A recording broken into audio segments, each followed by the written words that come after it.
Hey students, very good afternoon to all of you. Dear students, today in this lecture we are going to talk about how to find out density of any solid. So our topic of discussion is the density. It is usually represented by rho. Rho से हम इसको represent करते हैं. तो जी अगर हम बात करें डेंसिटी की, हमें मालूम है डेंसिटी क्या होता है, मास बाय में वॉल्यूम. क्योंकि हम क्रिस्टलाइन सॉलिड्स की बात कर रहे हैं और हमने कहा सॉलिड का एक पर्टिकुलर स्ट्रक्चर होता है, किसी का FCC होता है, किसी का BCC है, किसी का HCP है. मीन्स सभी के सभी सॉलिड्स किसी ना किसी पर्टिकुलर यूनिट सेल से मिलकर बने हुए हैं. ठीक है, तो इसमें मैं क्या बोल सकती हूँ, mass of unit cell divided by में वॉल्यूम ऑफ यूनिट सेल. अब हमें मालूम है एक मास ऑफ यूनिट सेल आप कैसे निकाल सकते हैं. अगर मुझे क्या मालूम हो कितने नंबर ऑफ एटम्स हैं यूनिट सेल में, number of atoms in unit cell into multiply by में mass of one atom.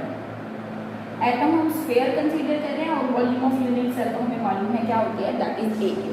Means rho is equal to number of atoms in a unit cell into mass of one atom. देखिए बच्चे आपको मालूम है number of atom is represented by Z and mass of one atom. One atom का mass अगर हमें लेना है मोलर मास या एटॉमिक मास डिवाइडेड बाय में Avogadro. Means mass of an atom small m it is equal to molar mass या atomic mass divided by में Avogadro number of atoms. ये हम प्लस में पढ़ चुके हैं. इट्स मीन दैट मैं मास ऑफ एटम की जगह क्या पुट कर सकती हूँ, m बाय में Na, जहाँ पर n क्या है एवोगैड्रो नंबर और डिवाइडेड बाय में AQ. Means this is the formula of density. Density is equal to Z into M Na into AQ. यहाँ पर A क्या है, it is the volume of the unit cell, AQ is the volume of the unit cell और A हमें मालूम है क्या है, एज लेंथ है. A क्या है, दिस इज एज लेंथ. ठीक है, Na आपको मालूम है एवोगैड्रो नंबर, M आपको मालूम है M एटॉमिक मास अगर एलिमेंट का क्रिस्टल स्ट्रक्चर है और मॉलिक्यूलर मास या फॉर्मूला यूनिट्स अगर किसी आयनिक सॉलिड का स्ट्रक्चर है. तो मुझे this is the simple formula. इसमें आपको 5 पैरामीटर हैं. इन 5 पैरामीटर में से कोई भी 4 आपको गिवन होंगे. आपको 5th वन जो है वो पेपर के अंदर पूछ लिया जाएगा.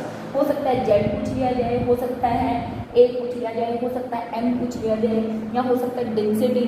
ये भी हो सकता है कि A के साथ साथ R भी आपसे पूछ ली जाए. किसी भी क्रिस्टलाइटिक्स जो भी आपको लैटिस दिया हुआ है उसके लिए DAR वाले फॉर्मूले से आप A और R में रिलेशनशिप डिटरमाइन करके वहाँ से A निकालने के बाद R भी निकाल सकते हैं. तो इस तरीके से हमने ये बहुत सिंपल फॉर्मूला है कि density it is equal to Z into M and A into AQ. This is the density.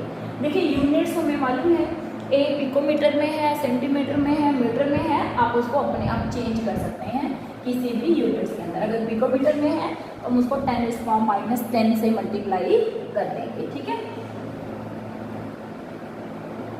हमें A पिकोमीटर में गिवन है तो हम क्या कर सकते हैं, उसको सेंटीमीटर में चेंज कर सकते हैं क्योंकि डेंसिटी हमारी यूजुअली क्या आती है, ग्राम पर सेंटीमीटर क्यूब.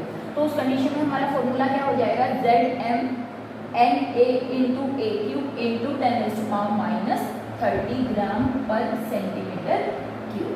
ठीक है, इस तरीके से. तो ये तो कन्वर्जन, छोटे छोटे कन्वर्जन हैं जो आप अपने आप डाल सकते हैं क्वेश्चन के अंदर. अब हम बात करते हैं मेनली की स्टेट की Z कैसे निकालते हैं किसके लिए, किसी भी सॉलिड के लिए. ठीक है, देखिए बच्चे Z 2 केस हो सकते हैं, case first and second. Case second, first case में इफ एलिमेंट इज टेकन, अगर आपको क्वेश्चन में एलिमेंट गिवन है जैसे दे दिया gold crystallises, copper crystallises, zinc crystallises like this, उस कंडीशन में Z का मतलब क्या है, number of atoms in unit cell, in a unit cell. Means अगर हमारा स्ट्रक्चर जो है CCP स्ट्रक्चर वो किसी भी एलिमेंट का गिवन है तो उस कंडीशन में Z क्या है, नंबर ऑफ एटम जो हमने पहले निकाला हुआ है. लेकिन अगर क्या है, दैट इज सेकेंड केस क्या हो, आयोनिक सॉलिड हमें दे रखा हो कोई. In case of ionic solid, Z is equal to number of formula units. Number of formula unit. For example, अगर क्रिस्टल हमारा सीजियम क्लोराइड का दिया हुआ है, देखिए बच्चे सीजियम क्लोराइड के लिए नंबर ऑफ फॉर्मूला यूनिट तो 1 होती है, यानी कि यहाँ हमें क्वेश्चन में Z क्या लेना है, 1. लेकिन अगर आप सीजियम क्लोराइड का स्ट्रक्चर देखोगे वो BCC है तो इसमें कंफ्यूज नहीं होना है। कहीं आप सोचो सीजियम क्लोराइड का स्ट्रक्चर BCC और आप Z इसी जगह क्या ले लो 2, वो आपका क्वेश्चन क्या हो जाएगा, गलत हो जाएगा।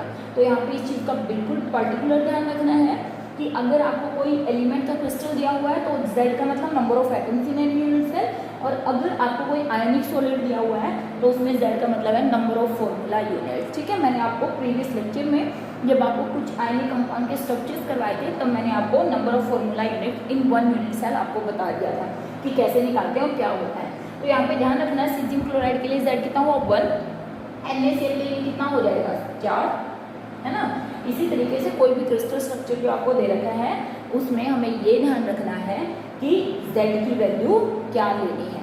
अगर आयनिक सॉलिड है तो नंबर ऑफ फॉर्मूला यूनिट्स हमारा Z होगा, और सिंपल स्ट्रक्चर है तो Z हमारा क्या होगा, number of atoms in any unit cell. बाकी सब चीज़ें नॉर्मल है, कोई इश्यू नहीं है। तो डेंसिटी से रिलेटेड बच्चे डायरेक्ट हमारे क्वेश्चंस आते हैं। सो मैं डेंसिटी से रिलेटेड जितने भी पॉसिबल क्वेश्चन बनते हैं वो आपके साथ डिस्कस करूंगी। पहले मैं एक बार क्वेश्चन को यहाँ पर लिख देती हूँ ताकि ज़्यादा टाइम खराब ना। Students, there are some numericals जो हम यहाँ पे सोल्व करने वाले हैं, और अलग अलग टाइप के न्यूमेरिकल्स मैंने लिए हैं कि डेंसिटी रिलेटेड किस तरीके के क्वेश्चन आ सकते हैं। क्योंकि मुझे पहला क्वेश्चन है cubic have FCC, sorry copper have FCC structure. Copper का जो FCC स्ट्रक्चर होता है, अगर FCC स्ट्रक्चर है सीधी सी बात Z की वैल्यू कितनी होगी, दैट इज इक्वल टू 4, क्योंकि हमें मालूम है सिंपल मेटल दिया हुआ है FCC के लिए Z की वैल्यू 4 होती है। फिर उन्होंने कह दिया कि रेडियस जो है दैट इज 120 पिकोमीटर, रेडियस है 120 पिकोमीटर। कह रहा है डेंसिटी फाइंड आउट कीजिए अगर मास ऑफ कॉपर हमें कितना है 63.5 यू क्वेश्चन के अंदर गिवन है। ठीक है, एटम के पास कॉपर का। देखिए बच्चे हमें मालूम है डेंसिटी का फॉर्मूला क्या होता है, Z into M Na into AeQ।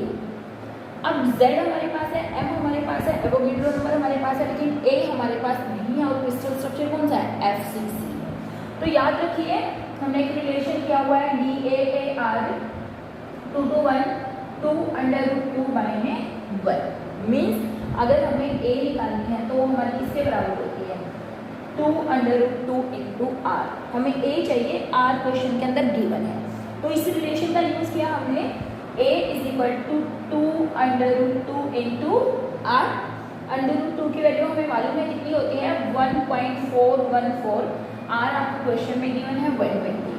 तो बच्चे जब आप इसको सोल्व करेंगे 120 2 सा 240 और इसको मल्टीप्लाई करेंगे ये आएगा लगभग 339.36 पिकोमीटर। ठीक है ना, कैलकुलेशन आप करके देख लीजिएगा 339.36 पिकोमीटर ये वैल्यू आएगी। ठीक है, किसकी A।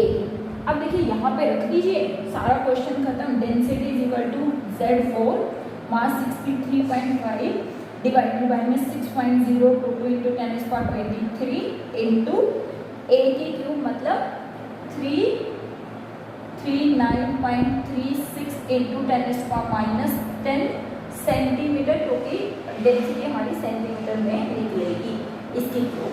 तो बच्चे इसको आप जब सोल्व करेंगे तो आपको डेंसिटी की वैल्यू यहाँ से पता चल जाएगी। तो मेन चीज़ है हमें Z पता होना चाहिए। अगर हमें A गिवन है तो डायरेक्ट रख दिया, अगर हमें A गिवन नहीं है, R गिवन है या D गिवन है क्वेश्चन में, तो हम इस रिलेशन से D को R में, D को A में, A को R में किसी भी तरीके से चेंज कर सकते हैं। तो इस क्वेश्चन में R गिवन था उसको A में चेंज किया और जस्ट डेंसिटी वाले फॉर्मूले में प्लेस कर दिया। तो क्वेश्चन को आप सोल्व करेंगे आसानी से हो जाएगा। कैलकुलेशन थोड़ी सी लेंथी पड़ेगी, बच्चे पूछते हैं कि मैडम कैलकुलेशन करना जरूरी है, इतनी बड़ी इतनी लेंथी कैलकुलेशन आप कैसे करेंगे। तो बच्चे कैलकुलेशन तो प्रैक्टिस से आएंगी, मुझे भी डर लगता है कैलकुलेशन से, लेकिन आप करिए क्योंकि आपको तो एग्जाम में आंसर्स वहाँ पे लिखने पड़ेंगे, अदरवाइज आपका हाफ मार्क वहाँ पर कट हो जाएगा। ठीक है, इसको कैलकुलेट करिए, कमेंट सेक्शन में आप मुझे आंसर भी बता सकते हैं कि what is the answer of this question. ठीक है, तो इस तरीके से पहला क्वेश्चन सिंपल अगर हमें गिवन है तो हम डेंसिटी इस तरीके से डिटरमाइन कर सकते हैं। Now let me move on second question. An element crystallizing, element है क्रिस्टलाइजिंग इन FCC। वापिस FCC है तो इसमें Z की वैल्यू कितनी है 4 है, A आपको दे रखी है दैट इज 200 पिकोमीटर है। ठीक है, calculate the density of 200 gram of this element contain, if this element contain इतने एटम्स। क्वेश्चन देखिए ध्यान से, एलिमेंट क्रिस्टलाइज इन एफसीसी जेड की वैल्यू 4, ए आपको दे देखा है क्वेश्चन में, कह दिया calculate the density of 200 gram of this element if it contain इतने एटम्स। तो बच्चे अगर आपको याद है हम पढ़ते रहे कि नंबर ऑफ एटम्स कैसे निकाल सकते हैं। नंबर ऑफ एटम्स निकालने का क्या फॉर्मूला होता है, गिवन मास बाय में मोलर मास या एटॉमिक मास इनटू में एवोगैड्रो नंबर, है ना। अब आप देखिए हमें चाहिए मोलर मास, क्योंकि एलिमेंट का मास गिवन नहीं है, ना ही नेम ऑफ एलिमेंट गिवन है। मतलब हमें 200 पिकोमीटर दे रखा है, जेड दे रखा है, लेकिन मोलर मास हमें चाहिए। तो यहाँ से मैं मोलर मास निकाल सकती हूँ। देखिए मोलर मास किसके बराबर हो गया, गिवन मास बाय में नंबर ऑफ एटम इनटू में एवोगैड्रो नंबर, ठीक है। ये मोलर मास का फॉर्मूला हो गया, यानी कि m का फॉर्मूला हो गया। अब देखिए डेंसिटी हमारी क्या थी, z into M N A into a की क्यूब। अब देखिए धीरे धीरे सब चीज़ें हम यहाँ से क्या कर देते हैं, यहाँ पर पुट कर देते हैं। देखिए z की वैल्यू कितनी थी 4 इंटू m की वैल्यू देखिए क्या है, गिवन मास बाय में number of atoms into N A, ये हमने किसकी जगह लिखा हुआ है, ठीक है, मोलर मास की जगह, इंटू यहाँ पर क्या है एन ए और यहाँ पर क्या है ए क्यू। ये हमने सिर्फ ये काम किया है, इस m की जगह, इस मोलर मास की जगह इसको प्लेस किया है। और जब आप इसको देखेंगे तो देखिए एन ए से तो एन ए चला गया, एन ए से तो क्या चला गया एन ए, और हमारे पास डेंसिटी का एक नया फॉर्मूला आ गया, वो क्या कि z इंटू जो क्वेश्चन में गिवन मास हो डिवाइडेड में वर question of number of atoms हो मल्टीप्लाई बाय में ए क्यू। आप चाहें तो ये भी एक अलग से फॉर्मूला याद कर सकते हैं कि अगर आपको किसी क्वेश्चन के अंदर क्या गिवन हो, नंबर ऑफ एटम्स गिवन हो, गिवन मास गिवन हो, जैसे कि ये वाला क्वेश्चन, काफ़ी सारे ऐसे क्वेश्चन आपको बुक में देखने को मिलेंगे। तो आप डायरेक्ट फॉर्मूला यूज़ कर सकते हो, या आप यहाँ से इसको सोल्व कर लीजिए। गिवन मास आपका 200 दे रखा है, नंबर ऑफ एटम्स आपके ये रहे 24 इंटू 10⁻23, एन ने आपको मालूम है यहाँ से मास निकला, उस मास को उठाकर यहाँ पर रखा। लेकिन बच्चे इससे आपको और ज़्यादा प्रॉब्लम होगी, क्यों, क्योंकि पहले एन के साथ कैलकुलेशन करोगे, फिर वापस एन के साथ कैलकुलेशन करोगे, यहाँ पर एन से एन तो क्या हो जाएगा, कट ही जाएगा, और ये एक सिंपलेस्ट फॉर्मूला हमारे पास आ जाएगा। अब रख दीजिए, देखिए z क्या था हमारे लिए 4 था, इंटू गिवन मास कितना था 200 था, डिवाइडेड बाय में नंबर ऑफ एटम्स कितने थे बच्चे 24 इंटू 10⁻23 इंटू ए हमारा कितना था 200 पिकोमीटर था, तो 200 इंटू 10⁻10 की क्यूब।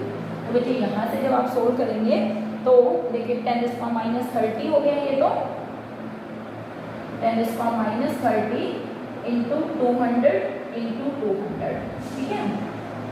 एक 200 से एक 200 चला जाएगा, कैलकुलेशन ज़्यादा मुश्किल नहीं है इस वाले क्वेश्चन की। 2 से ये 100 चला गया, ठीक है। बचा 1 बाय में 24 इंटू 100 इंटू 100 इंटू 10⁻30, 10⁻30 से 23 चले गए। मतलब यहाँ से आप कैलकुलेट कर लीजिएगा, आपको क्या मिल जाएगी, डेंसिटी ऑफ सॉलिड मिल जाएगी। वापस फटाफट देख लीजिए, अगर आपको ऐसा क्वेश्चन गिवन है जिसमें गिवन मास गिवन हो, नंबर ऑफ एटम्स गिवन हो, तो आप डायरेक्ट ये वाला फॉर्मूला लगा सकते हैं, या आप पहले क्या कर दीजिए, मास निकाल दीजिए ये वाला फॉर्मूला लगा के। ये तो आप पढ़ते आ रहे हैं, 9th-10th क्लास में पढ़ने लगते हैं कि number of atom given mass by में मोलर मास या एटॉमिक मास के बराबर होता है इनटू एवोगैड्रो नंबर। यहाँ से मास निकाला, यहाँ पे रखा, जो कि ये वाला मास है, सिंपल कर लीजिए, या फिर इसी फॉर्मूले को डायरेक्ट यहाँ पर रख के आपके पास डेंसिटी का एक नया फॉर्मूला यहाँ पर आ जाएगा। तो बच्चे यहाँ से भी डेंसिटी आप कैलकुलेट कर सकते हैं, और प्लीज़ कैलकुलेट करके आंसर जरूर लिख लीजिएगा, क्योंकि हम ऐसे ही छोड़ देते हैं ये सोच के कि कोई बात नहीं, उससे कैलकुलेशन आपकी स्ट्रॉन्ग होगी, तो कैलकुलेशन जरूर कर लीजिएगा। तो this is the second type of question जो आपको देखने को मिल सकता है रिलेटेड टू डेंसिटी, ठीक है। Now let me move on the third question. An element with molar mass 27 gram per mole form a cubic unit cell with edge length. आपको question था कि एक सब्सटेंस है जिसका मोलर मास है 27 ग्राम, ठीक है ना, पर मोल, 27 ग्राम पर मोल, ठीक है। Form a cubic unit cell with edge length a आपको गिवन है कितनी 4.05 इंटू 10⁻8 सेंटीमीटर।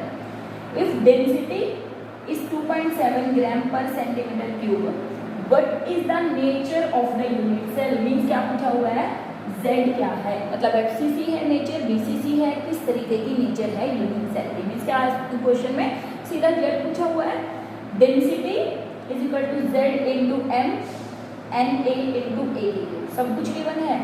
Z अगर हमें निकालना तो हम क्या करेंगे, density into NA into AQ divided by में मोलर मास। तो बच्चे Z इज इक्वल टू, हाँ डेंसिटी की वैल्यू है 2.7, Avogadro number 6.022 into 10⁻23 into a की वैल्यू कितनी है 4.05 इंटू 10⁻8 की क्यूब और मास है हमारा 27।